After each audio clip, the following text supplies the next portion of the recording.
SMF, traders, market makers, everyone alike. Here is the weekly SMF platform. And each one of these are mathematically profoundly accurate. And basically, you can see here where we had called the reversal and we have pulled back to this delta line right here. Notice it's right to the penny, and this is where the buyers stepped in right here, that long wick on that S&P. When that thing got down here during this week, that's this week right here, the low that week was 1194.08, and the high was at 1226.84 handle up in here. So what I want to make clear is that this current level on the S&P, that 1175, we hit a low and we undercut it on Friday half trading day. It was 1173. Basically, from that 1173, they levered back up to the high of 1207.43 on the S&P. So basically, when we look at this particular cycle, this is that last trend cycle off the bottom when we were long, and this type of move never happened for 71 years, by the way. And we went through it, and we bought it, and we enjoyed it, and stocks broke out and everything else. Now we've had that S&P reversal. The Ireland news, the Portugal news, the Spain news, the Eurozone news, and all of that is the same events that were created early in 2010, and that the whole emerging market and that whole Europe and all of that went through a rigorous bank test and came back 97% that their banking industry was okay and met their stress test with central bankers around the world. But guess what? That was never the case. What another big rat lie. Because that's exactly what it was. And now that is back into play. So when people had a half trading day on Friday after the Thanksgiving Wednesday pre-Thanksgiving rally, is that in both cases, right to the teeny down here, that's a big buy wick on a weekly.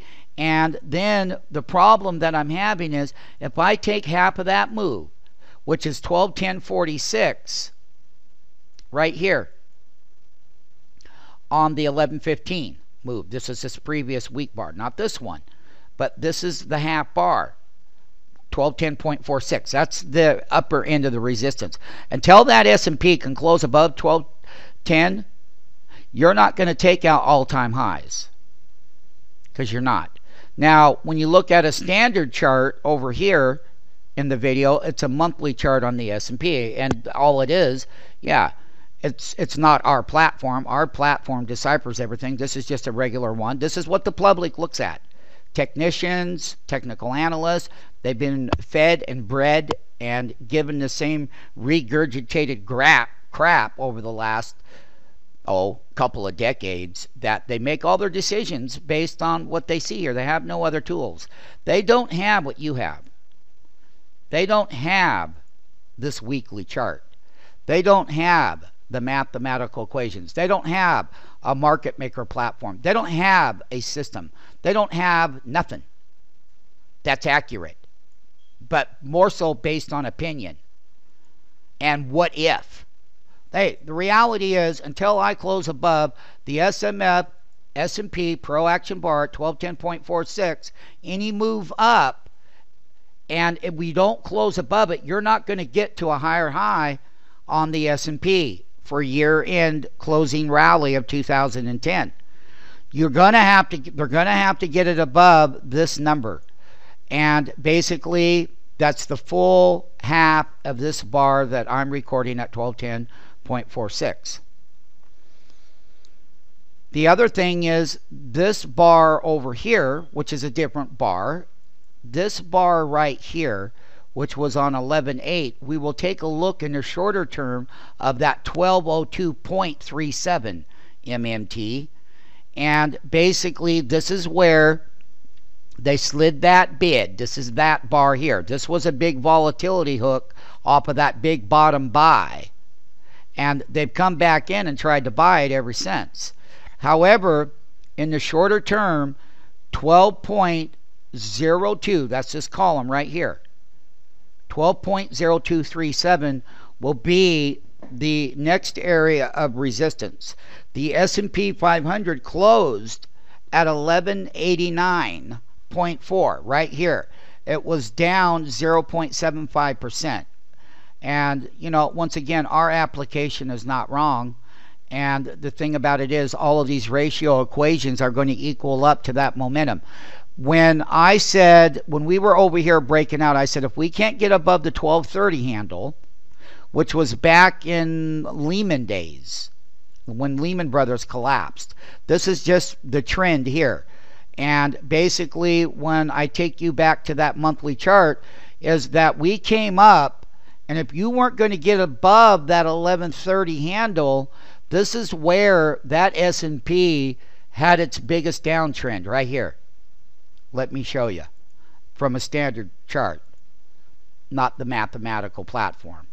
That's that 1221 handle, or slightly there above. It was right about there. Okay, there's that 1230 that I'd always talked about when we were breaking higher. If you, and that's that 50-month, that pink line is a 50-month moving average. But the thing about it is they re-levered all the way back up here off of those bottoms that we were trading back over here. As you all know, what a nice move that was. And there's where that reversal came in. This is where that multi-month consolidation, which was ascending, and where we broke to those highs. That was for the bull run. And what I am going to tell you is that as long as I remain below 1230, this S&P 500 will be range bound for the end of the year. And that means when we use our platform, which is this right here, is we have pulled back to a very good area of where buyers did come in, even with all the contagion fears and everything that happened overnight while you were sleeping that wonderful Thanksgiving meal off. People around the world were coming out with their crap, and that's why you did not get a rally off the good news, by the way, on the back Black Friday shopping. And things are better than what they were last year, and people are spending a little bit more money because they'd saved money. They'd given up and made their sufferings so that they could have a good holiday. And we're starting to see evidence, and normally you would have rallied. Well, what I'm going to call on the S&P is 1202 is my resistance, shorter term resistance. I'm going to be in a trading range. If I close below 1175, you always like to see where the buyer comes in here. Let me show you. Let me do a close-up for you on the S&P. Right here. Let's just take this part of the S&P. This is where the buyers were coming in. Notice that when I go over here, I'm looking at where we broke higher here. We had buyers always coming in whenever the contagion fear, but every time they came in. Here, we've had a normal 3-week pullback to shake some of the buyers out, and the sentiment from bull and bear has changed. We also know. However, you, on the other hand, MMTs, can see where that dip buying is coming in.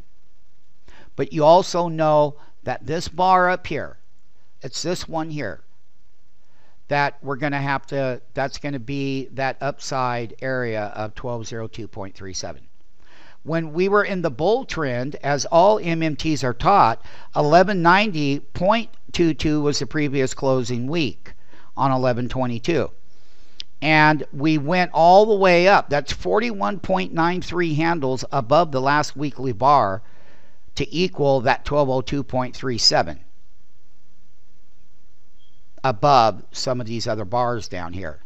So basically in trend cycles, momentum is pegging that ratio in the platform, which is over here, inside of here, is where we're going to go. We close at 1189, 1 delta 7.23 on this weekly chart, and you can see right here that you got to move up 2 deltas.